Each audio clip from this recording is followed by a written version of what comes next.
Hi, I'm Kate. And I'm Paul. We've gone over some of the essentials of safe paddling, like always wearing your life jacket, dressing for the conditions, and the all-important safety checklist, which includes bringing a signaling device, like a whistle, a flashlight, and a dry bag with extra layers, a first aid kit, snacks, sunscreen, and water. Now it's time to plan a day on the water.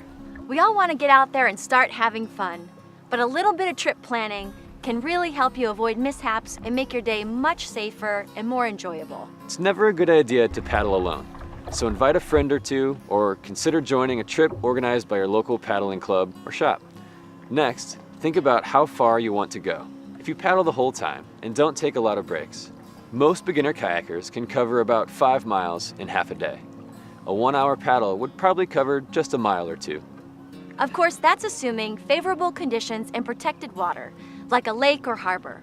That math doesn't add up when wind or current come into play. In that case, your distance estimates will have to be much shorter. Now do your research. Use maps or a guidebook to plan your route. And ask about good trips for beginner kayakers at your local paddling shop. Paddling clubs are another great resource. After you've planned your route, share it with a trusted friend.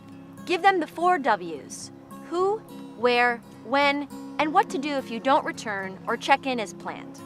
A good rule of thumb is to tackle the tough stuff first. If you're paddling an out and back trip on a river, do the upstream leg first.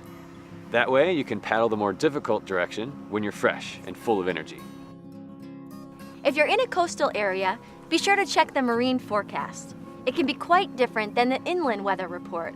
And remember that tidal currents vary in speed and direction throughout the day. It's possible to plan your trip so that you're being pushed by the tide in both directions. But if you plan wrong, you could be paddling against the current all day. Don't forget about the wind.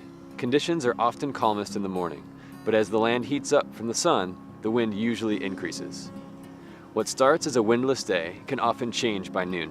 Finally, make sure you take into account when the sun will set, so you have plenty of time to get back before you lose daylight. The more you plan your paddling trips, the more this will become second nature.